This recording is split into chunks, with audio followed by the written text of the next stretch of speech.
Sylhet city কর্পোরেশনের আওতাধীন এলাকায় ফেস রিকগনিশন করতে সক্ষম। ফেস রিকগনিশন বলতে মনে করেন এক্স ক্যামেরা পয়েন্টে একজন অপরাধীকে শনাক্ত করা হয়েছে, তার ছবি নিয়েছে।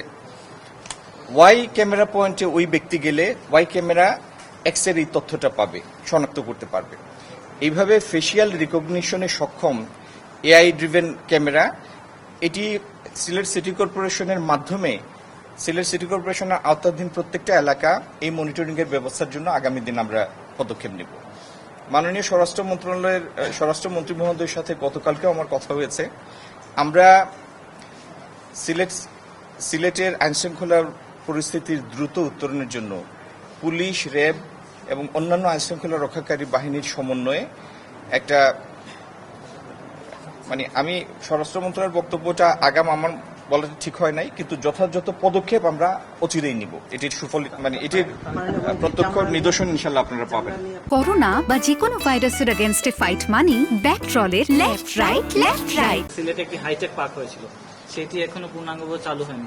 সেখানে আপনার কি নজর আছে? সেটি চালু হলে অনেক কর্মসংস্থান হতে পারত। হাইটেক পার্কের অসুবিধাটা হচ্ছে এটি লোকালয় থেকে বেশ খানিকটা দূরে।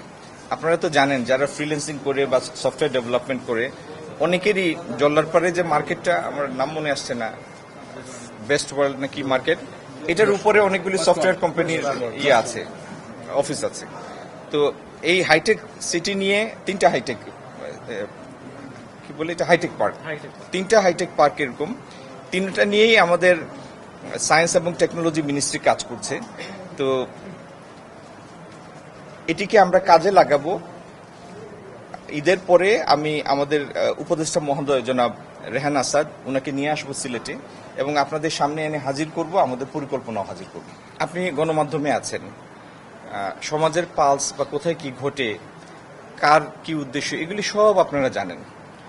আমি আইনশৃঙ্খলা একটা সেন্সিটিভ ইস্যু, কারণ জনমনের আস্থা যদি না থাকে তাহলে অনেক কিছু ব্যাহত হয়। অপরাধীদের ধরার ব্যাপারে সরকারের বা আইনশৃঙ্খলা রক্ষাকারী বাহিনীর, স্বরাষ্ট্র মন্ত্রণালয়ের কমিটমেন্টের যে ন্যূনতম কোনো অভাব নাই, এটা তো সবাই স্বীকার করবে। আর বিচারিক একটা প্রক্রিয়া আছে, আপনি ইচ্ছা করলেও পরের দিন কাউকে শাস্তি দিতে পারবেন না। তো সেই বিচারিক প্রক্রিয়ার মধ্যেই ডিএনএ রেজাল্ট, টেস্টের রেজাল্ট আনা ইত্যাদি আছে। এই জাতীয় যতগুলি ঘটনা ঘটেছে প্রত্যেকটার সুষ্ঠু বিচার সাপেক্ষে ইনশাল্লাহ দৃষ্টান্তমূলক শাস্তির ব্যবস্থা। কৃষকের বাজার একটা পাইলট প্রকল্প। যে কোনো পাইলট প্রকল্প হলো মূল প্রকল্প নেওয়ার আগে এটার একটা সম্ভাব্যতা পরীক্ষা। এখানে তো ট্রায়াল এন্ড এরর হবে। এখান থেকে যে সমস্ত বিচ্যুতি আছে, কি কারণে পর্যাপ্ত কৃষক আসে না বা আসবে না, তাদের কি লজিস্টিক অসুবিধা, এই জিনিসগুলি জানার জন্যই একটা পাইলট প্রকল্প। তো এই পাইলট প্রকল্প থেকে সমস্ত ত্রুটি বিচ্যুতি আমরা শিক্ষা নিব, তারপরে সেটা বড় আকারে আয়োজন করব।